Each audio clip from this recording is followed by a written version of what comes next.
ഞാൻ അനുരഞ്ജി psychiatric councillor. ഇന്ന് നിങ്ങളുമായിട്ട് ഞാൻ ഷെയർ ചെയ്യാൻ ഉദ്ദേശിക്കുന്നത് നമ്മളുടെ പ്രൊഫഷണൽ ലൈഫിൽ ഉണ്ടാകുന്ന ആൻസൈറ്റിയും സ്ട്രെസ്സും ഒക്കെ എങ്ങനെ മാനേജ് ചെയ്യാം എന്നതിനെ കുറിച്ചാണ്.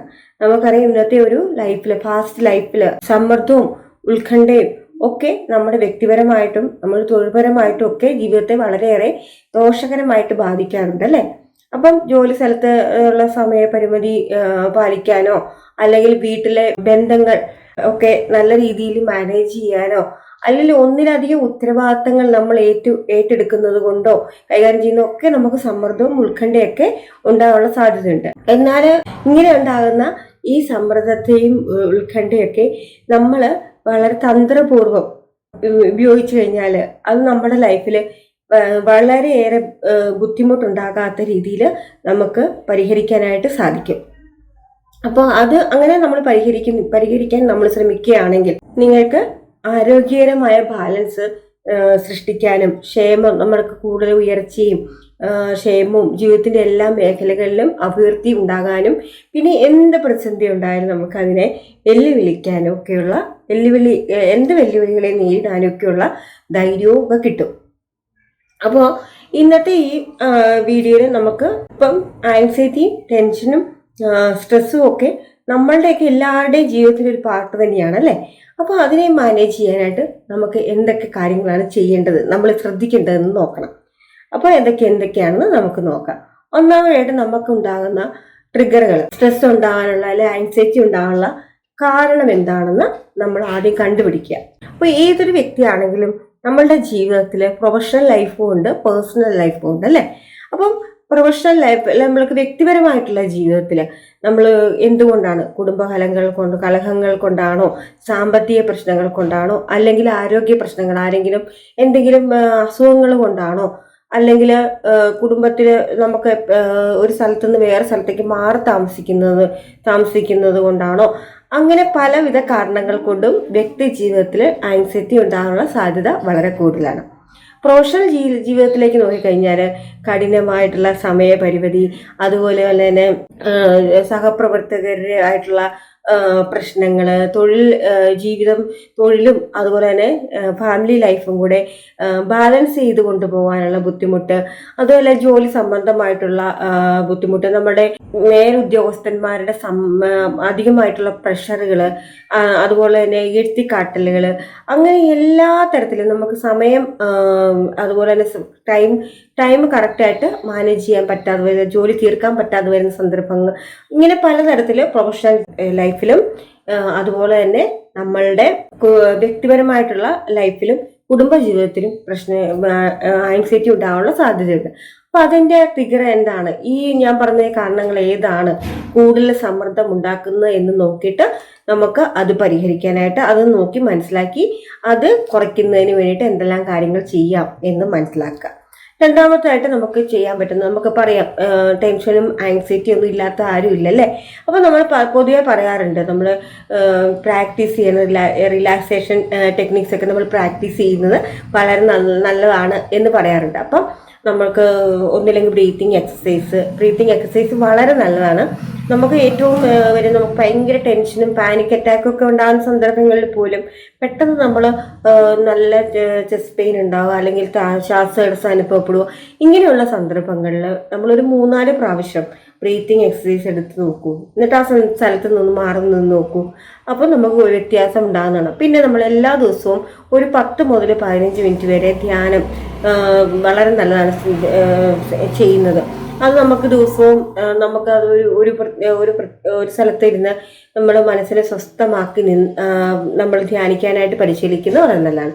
പിന്നെ പോസിറ്റീവായിട്ടുള്ള രീതിയിലുള്ള യോഗ, മസിൽ റിലാക്സേഷൻ ടെക്നിക്സ്, ശരീരം വളരെ പിരിമുറുക്കങ്ങളൊക്കെ ഉണ്ടാകുന്ന ഒരാളാണെങ്കിൽ ഡെയിലി നമ്മൾ റിലാക്സേഷൻ ടെക്നിക്സ് ഒക്കെ മസിൽ റിലാക്സേഷൻ ടെക്നിക്സ് ഒക്കെ ചെയ്യുന്നത് വളരെ നല്ലതായിരിക്കും. പിന്നെ അത് ചെയ്തതിന് ശേഷം കുറച്ച് ടൈം വരെ വിശ്രമിക്കുക. അപ്പം ഡെയിലി എക്സസൈസ് നമ്മളുടെ ലൈഫിൽ ഉൾപ്പെടുത്തുന്നത് വളരെ നല്ലതാണ്.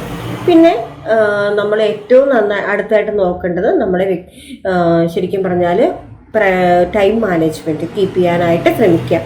നമുക്കറിയാം ഇപ്പോൾ ഒരു ജോലി നമ്മൾക്കൊരു 7:50 ഒക്കെ ആകുമ്പം നമുക്കൊരു ജോലി സ്ഥലത്ത് എത്തേണ്ടതാണ് എങ്കിൽ നമ്മൾ അതിന് വേണ്ടിയിട്ട് നേരത്തെ എഴുന്നേൽക്കുക, അലാറമൊക്കെ വെച്ചിട്ട് കറക്റ്റ് സമയത്ത് എഴുന്നേറ്റ് കുക്കിങ്ങും മറ്റു കാര്യങ്ങളും എല്ലാം ചെയ്തിട്ട് നേരത്തെ ഇറങ്ങാനായിട്ട് ശ്രമിക്കുക. നമ്മൾ അങ്ങനെ ഒരു സമയം ക്രമീകരിക്കുമ്പോൾ ജീവിതത്തിലാണെങ്കിലും കുടുംബത്തിന് വേണ്ടിയിട്ടുള്ള സമയം പ്രയോറിറ്റൈസ് ചെയ്യുമ്പോൾ, അതുപോലെ വിശ്രമം, ഹോബി മുതലായ ദിനചര്യകളിലൊക്കെ നമ്മൾ ഉൾപ്പെടുത്തുന്നതൊക്കെ വളരെ നല്ലതാണ്. ഇപ്പം ഞാൻ പറഞ്ഞു വന്നത് നമ്മൾ കുറച്ച് സമയം നേരത്തെ ഇറങ്ങാനായിട്ട് ശ്രമിക്കുകയാണെങ്കിൽ നമുക്ക് ആ ഒരു കറക്റ്റ് ടൈം മാനേജ്മെന്റ് ഇത് ചെയ്യാനായിട്ട് സാധിക്കും. പിന്നെ നമ്മൾ പറഞ്ഞില്ലേ, നമുക്ക് ടൈം മാനേജ്മെന്റ് ചെയ്യുമ്പോൾ തന്നെ പ്രയോറിറ്റൈസ് ചെയ്ത് കൊടുക്കുന്നത് വളരെ നല്ലതാണ്. അപ്പം കുടുംബത്തിന് പ്രത്യേക സമയം കൊടുക്കുക. അപ്പോൾ കുടുംബജീവിതത്തിന് നമുക്ക് കുടുംബവുമായിട്ട് കുറച്ച് സമയം വിടുക, വിശ്രമിക്കാനുള്ള സമയം, ഹോബികൾക്കൊക്കെ ആയിട്ട് കുറച്ച് സമയം ഉണ്ടാക്കുന്നത് വളരെ നല്ലതാണ്. അതൊക്കെ ഒരു ദിനചര്യയിൽ പെടുത്തുന്നത്. അപ്പം നമ്മൾ ഒരു എത്ര സ്ട്രെസ്സുള്ള ജോലി ചെയ്യുന്ന ഒരാളാണെങ്കിലും നമ്മൾക്ക് ഇഷ്ടമുള്ള കാര്യങ്ങൾ ചെയ്യാൻ കുറച്ച് സമയം മാറ്റി വെക്കുക. അത് നമുക്ക് ഒത്തിരി റിലാക്സേഷൻ തരും. പിന്നെ പ്രൊഫഷണൽ ജീവിതത്തിലാണെങ്കിലും ജോലികൾക്ക് മുൻഗണന നൽകാനും, അതുപോലെ തന്നെ നമ്മൾ എപ്പോഴും പ്രൊക്കാസ്റ്റിനേറ്റ് ചെയ്യുന്നത് മാറ്റിവെക്കാനായിട്ട്, നീട്ടിവെക്കുന്ന ഒരു സ്വഭാവം ഉണ്ടെങ്കിൽ അത് മാറ്റിവെക്കാനായിട്ട് ശ്രമിക്കുക. ചെയ്യേണ്ട ജോലികൾ അപ്പോൾ ചെയ്ത് തീർക്കാനായിട്ട് ശ്രമിക്കുക. പിന്നെ അത് ചെയ്യാൻ സാധിച്ചില്ലെങ്കിൽ നമുക്കിപ്പോൾ അറിയാലോ, നമ്മൾ ഒന്നില്ലെങ്കിൽ ഒത്തിരി ആപ്പുകളൊക്കെ ഉണ്ട്, നമുക്ക് ആപ്പുകളുടെ സഹായം തേടാം. അതുപോലെ തന്നെ ലിസ്റ്റൊക്കെ ഉണ്ടാക്കി പ്രയോറിറ്റൈസ് ചെയ്ത് വെക്കുക. ഏറ്റവും ആദ്യം പരിഗണിക്കേണ്ട ഏതാണ്, ഏറ്റവും ഇമ്പോർട്ടൻ്റ് ആയിട്ടുള്ള ഏതിന് പ്രാധാന്യം കൊടുക്കണം, അത് ആദ്യം എഴുതി വെക്കുക. അത് കഴിഞ്ഞ് അത്ര ഇമ്പോർട്ടൻ്റ് അല്ല എന്നാൽ അത്യാവശ്യമാണ് എന്നുള്ള രീതിയിൽ സോർട്ട് ചെയ്യുക. അതിനുശേഷം അത്ര അത്യാവശ്യമില്ല ചെയ്ത് തീർക്കണം. അങ്ങനെയുള്ള കാര്യങ്ങൾ നിങ്ങളൊന്ന് സോർട്ട് ചെയ്ത് ജോലി ഒന്ന് ചെയ്യുകയാണെങ്കിൽ നമുക്ക് കറക്റ്റ് സമയത്ത് നമ്മുടെ ജോലി പെട്ടെന്ന് ചെയ്ത് തീർക്കാനായിട്ട് സാധിക്കും, സ്ട്രെസ് ഇല്ലാതെ. പിന്നെ ഞാൻ മുമ്പേ പറഞ്ഞ പോലെ തന്നെ ഫിസിക്കലി ആക്റ്റീവ് ആയിട്ടിരിക്കുക. അതിന് ചിലപ്പോൾ രാവിലെ നടക്കാനോ, യോഗ അല്ലെങ്കിൽ വ്യായാമം, അല്ലെങ്കിൽ നല്ല ഈ വ്യായാമവും ഇതൊക്കെ ചെയ്യുമ്പോൾ നമ്മൾ അറിയാതെ തന്നെ നമുക്ക് നല്ല ഹാപ്പിനെസ് തരുന്ന ഹോർമോൺസ്, ഡൈജഷൻ തരുന്ന ഹോർമോൺസ് ഒക്കെ ഒരു 50% നമ്മൾ ചെയ്യുന്ന എക്സസൈസിൽ നിന്നാണ് ഉണ്ടാകുന്നത്. അപ്പോൾ അത് നമുക്ക് സമ്മർദ്ദം കുറയ്ക്കാനും ഉത്കണ്ഠ കുറയ്ക്കാനും ഒക്കെ സഹായിക്കുന്നു. അപ്പോൾ ഒരു ഡെയിലി ഒരു 20 to 45 മിനിറ്റ്സ് എങ്കിലും നമ്മൾ എക്സസൈസ് ഒക്കെ ചെയ്യാനായിട്ട് ശ്രമിക്കുക. പിന്നെ അടുത്തതായിട്ട് നമുക്ക് ചെയ്യാൻ പറ്റും, നമുക്ക് ഒത്തിരി ടെൻഷനും സ്ട്രെസ്സും ഒക്കെ ഉണ്ടാകുമ്പോൾ നമ്മൾ ആരുടെയെങ്കിലും സപ്പോർട്ട് ഉണ്ടാക്കിയെടുക്കുന്നത് വളരെ നല്ലതാണ്. ഇപ്പോൾ കുടുംബത്തിനാണെങ്കിലും എന്തെങ്കിലും പ്രശ്നങ്ങളൊക്കെ ഉണ്ടായി നമ്മളെ കൊണ്ട് തന്നെ മാനേജ് ചെയ്യാൻ പറ്റുന്നില്ലെങ്കിൽ നമ്മൾക്ക് പിന്തുണ കിട്ടുന്ന തരത്തിലുള്ള സുഹൃത്തുക്കളോ അല്ലെങ്കിൽ നമ്മുടെ റിലേറ്റീവ്സോ ആരെങ്കിലുമായിട്ട് നമ്മളുടെ പ്രശ്നങ്ങൾ മനസ്സിൽ വെച്ചുകൊണ്ട് നടക്കാതെ ഒന്ന് പുറത്ത് വിടുക, ഔട്ട് ചെയ്യുക, ആരോടെങ്കിലും പറയാനായിട്ട് ശ്രമിക്കുക. പ്രൊഫഷണൽ ജീവിതമാണെങ്കിൽ നമുക്ക് ജോലിയിലൊക്കെ കുറച്ച് ചെയ്യാൻ സാധിക്കുന്നില്ല, ആരുടെയെങ്കിലുമൊക്കെ സഹായങ്ങൾ തേടി അത് പരിഹരിക്കാനായിട്ട് ശ്രമിക്കുക. പിന്നെ അടുത്തതായിട്ട് ഹെൽത്തി ഹാബിറ്റ്സ്. ഇപ്പോൾ നമുക്കറിയാം, പോഷക സമൃദ്ധമായിട്ട് ഭക്ഷണം കഴിക്കുക, പരിപ്പ്, പച്ചക്കറികൾ, ഇലക്കറികൾ, ഒമേഗ 3 ഒക്കെ അടങ്ങിയ മത്സ്യം ഒക്കെ കഴിക്കുന്നത് സമ്മർദ്ദം കുറയ്ക്കാനായിട്ട് സഹായിക്കും. പിന്നെ നന്നായിട്ട് ഉറങ്ങുക. ഒരു ശരാശരി ഒരു 7-8 മണിക്കൂറെങ്കിലും ഉറങ്ങാനായിട്ട് ശ്രമിക്കുക. ഉറങ്ങുക തന്നെ വേണം. ഹെൽത്തി ആയിട്ടുള്ള ഒരു മനുഷ്യൻ ശരിക്കും 8 മണിക്കൂറെങ്കിലും ഉറങ്ങണമെന്നാണ് പറയുന്നത്. പിന്നെ മദ്യപാനവും കഫിനും ഒക്കെ പരിമിതപ്പെടുത്തുക. അമിതമായിട്ട് കഴിക്കുമ്പോൾ ഉത്കണ്ഠ നമുക്ക് കൂടുതൽ, അത് താൽക്കാലികമായിട്ട് മാത്രമേ ഉള്ളൂ ആ സ്ട്രെസ്സും ആൻസൈറ്റിയും കുറയ്ക്കുള്ളൂ. പക്ഷെ അതിനുശേഷം അത് വളരെയധികം കൂടുതലായിട്ടാണ് പിന്നെ നമുക്ക് അനുഭവപ്പെടുന്നത്. അതുകൊണ്ട് അങ്ങനെയുള്ള ശീലങ്ങളുണ്ടെങ്കിൽ നിർത്താനായിട്ട് ശ്രമിക്കുക. പിന്നെ ഗ്രാറ്റിറ്റ്യൂഡ് പ്രാക്ടീസ് ചെയ്യുന്നത് ഒത്തിരി നല്ലതാണ്. അത് നമ്മൾക്ക് ജീവിതത്തിൽ ഓരോ ദിവസവും നടന്ന കാര്യങ്ങൾ, നല്ല നന്മയുണ്ടായ കാര്യങ്ങളൊക്കെ എഴുതി വെക്കുന്നതും ഒക്കെ നല്ലതാണ്. നമ്മൾ ആർക്കെങ്കിലും നന്മ ചെയ്തിട്ടുണ്ടെങ്കിൽ അത് എഴുതി വെക്കുന്നതൊക്കെ ഒരു വളരെ ഉന്മേഷവും സംതൃപ്തിയൊക്കെ നമുക്ക് കിട്ടും. നമുക്കറിയാം, ചില സമയങ്ങളിൽ ചില ആളുകൾ വരുമ്പോൾ നമ്മൾ സംസാരിക്കുമ്പോൾ എന്തെങ്കിലും നമ്മളുടെ അടുത്ത് സംസാരിക്കുമ്പോൾ അവർക്ക് അവരുടെ മനസ്സിലുള്ള പ്രശ്നങ്ങൾ മാറി അവർക്കൊരു സാന്ത്വനം, വളരെയേറെ ദുഃഖിച്ചിരിക്കുന്ന ഒരാൾക്ക് കുറച്ച് സമയമെങ്കിലും നമ്മളുടെ കൂടെ ഇരുന്ന് സന്തോഷം പങ്കിടാൻ പറ്റിയെങ്കിൽ വളരെ നല്ലതാണ്. ഞാൻ എപ്പോഴും ആലോചിക്കുന്ന ഒരു കാര്യമാണ്. അപ്പോൾ അത് പിന്നീട് ആലോചിക്കുമ്പോൾ എനിക്ക് വളരെ സന്തോഷം തോന്നാറുണ്ട്. ഹെൽപ്പിംഗ് മെൻറ്റാലിറ്റി നല്ലതാണ്, പക്ഷെ നമ്മൾ ആളറിഞ്ഞ് വേണം ചെയ്യാനെന്ന് മാത്രം. ചിലർ നമ്മളെ യൂസ് ചെയ്യും. അങ്ങനെ വരുമ്പോൾ നമുക്കത് സന്തോഷത്തെക്കാളും കൂടുതൽ ടെൻഷനായിരിക്കും നമുക്കുണ്ടാകുന്നത്. അപ്പം അങ്ങനെ പോസിറ്റീവായിട്ട് നമ്മുടെ ജീവിതത്തിൽ നടന്ന കാര്യങ്ങളെക്കുറിച്ച് ഓർത്ത് എഴുതി വെക്കുകയൊക്കെ ചെയ്യുന്നത് നമുക്ക് സന്തോഷം വർദ്ധിപ്പിക്കാൻ അല്ലെങ്കിൽ ടെൻഷൻ കുറയ്ക്കാനൊക്കെ സഹായിക്കുന്നതാണ്. അപ്പോൾ ഇതൊന്നും പറ്റിയില്ലെങ്കിൽ, ഇങ്ങനെ എഴുതാനൊന്നും പറ്റിയില്ലെങ്കിൽ മനസ്സിലോർത്താലും മതി. പിന്നെ നമ്മൾ ബൗണ്ടറീസ് കീപ്പ് ചെയ്യാനായിട്ട് എപ്പോഴും ശ്രമിക്കുന്നത് ടെൻഷൻ കുറയ്ക്കാനായിട്ട് സഹിക്കും. ഇപ്പോൾ വ്യക്തിപരമായിട്ടുള്ള ജീവിതത്തിലാണല്ലോ ഔദ്യോഗികമായിട്ടുള്ള ജീവിതത്തിലാണെങ്കിലും ഒക്കെ നമ്മളുടെ ശേഷി കവിഞ്ഞുള്ള കാര്യങ്ങൾ ചെയ്യാൻ, ചുമതലകൾ ഏറ്റെടുക്കാൻ നമ്മൾ ഒരിക്കലും മുതിരരുത്. നമ്മളെ കൊണ്ട് പറ്റാത്ത കാര്യങ്ങൾ. അതിനൊരു ഉദാഹരണം എന്ന് വെച്ചാൽ, നമ്മൾ ചിലപ്പം എന്നെ സംബന്ധിച്ചിടത്തോളം എനിക്ക് ജിമ്മിൽ പോകുന്നത് ഭയങ്കര ടെൻഷനാണ്. കാരണം എനിക്ക് അവരുടെ അത് ഫോളോ ചെയ്യാനും ഡയറ്റ് ഫോളോ ചെയ്യാനും അതുപോലെ തന്നെ അവർ പറയുന്ന എക്സസൈസുകളെല്ലാം ചെയ്യാനായിട്ട് ഞാൻ കുറച്ചൊന്ന് പോയി നോക്കിയിരുന്നു. പക്ഷെ അത് എനിക്ക് ആൻസൈറ്റി, സ്ട്രെസ് കൂട്ടരുത്. രാവിലെ നാളെ അവിടെ പോകണല്ലോ, 10 പ്രാവശ്യം 3 നില കീഴി ഇറങ്ങണം, അങ്ങ് വെയിറ്റ് പൊക്കണം, അതുപോലെ അതനുസരിച്ച് ഡയറ്റ് ഫോളോ ചെയ്യണം. ഇതൊന്നും എന്നെ കൊണ്ട് നടക്കുന്ന കാര്യമല്ല. അപ്പോൾ അതെനിക്ക് സ്ട്രെസ്സാണ്. അപ്പം നമ്മൾക്ക് ചെയ്യാൻ പറ്റുന്ന കാര്യങ്ങൾ മാത്രം നമ്മൾ ഏറ്റെടുക്കുക, ചെയ്യാനായിട്ട് ശ്രമിക്കുക. അതേസമയത്ത് നമുക്ക് സ്ട്രെസ് ആണെങ്കിൽ നമ്മൾ ചെയ്യുന്ന നല്ല കാര്യങ്ങളാണെങ്കിൽ പോലും നമ്മളെ കൊണ്ട് ചെയ്യാൻ സാധിക്കാത്തതാണെങ്കിൽ ചെയ്യാനായിട്ട് ശ്രമിക്കരുത്. അപ്പം നമുക്ക് സ്ട്രെസ് കൂടും. പിന്നെ നമുക്ക് എന്തെങ്കിലും തരത്തിലുള്ള ഹോബി, എല്ലാവർക്കും കഴിവുകളുണ്ട് അല്ലേ?